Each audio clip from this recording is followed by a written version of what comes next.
Hello, I'm Howard, and welcome back. You know, not all that glitters is heavenly, and not all shadows are hellish.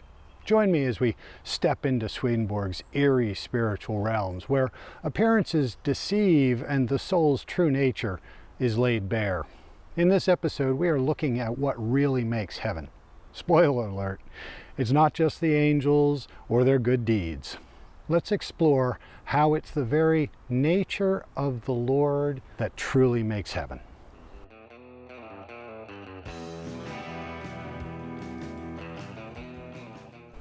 Swedenborg explains that while we often think of heaven as a collection of angels, it's actually the divine nature flowing from the Lord that makes heaven in every way.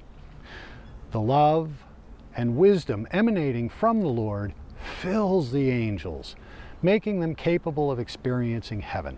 Imagine it like sunlight streaming into a garden. The flowers can't bloom and thrive without the light. Similarly, the angels receive the goodness of love and the truth of faith from the Lord. The more they accept, the brighter and more heavenly they become. Angels actually feel this inflow distinctly. They know that nothing good they do or think comes from themselves. Instead, everything flows from the divine. This understanding keeps them in a state of humility and gratitude connected to the Lord. And it's not just the big actions or choices. The Lord's divine nature sustains every bit of life. It's the source of every thought, every feeling, every moment of love and wisdom. Take away that connection, and life as we know it would cease to exist.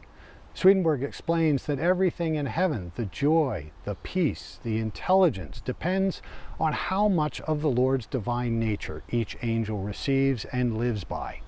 That's why angels don't take credit for anything good they do. They're quick to redirect any praise or thanks to the Lord.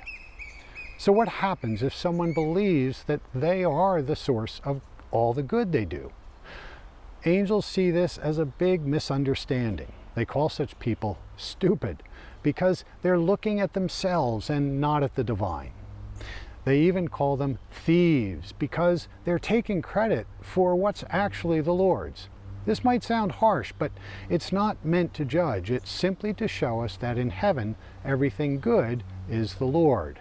If we think we're doing it all ourselves, we're missing out on the truth that connects us to the divine flow.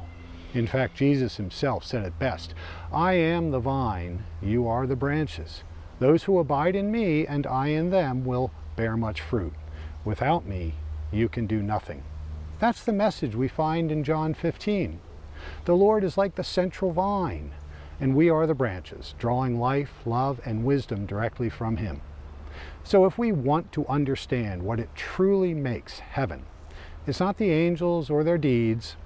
It's the divine nature of the Lord, the very source of everything good and true, filling and guiding each and every soul there. Thanks for joining me today.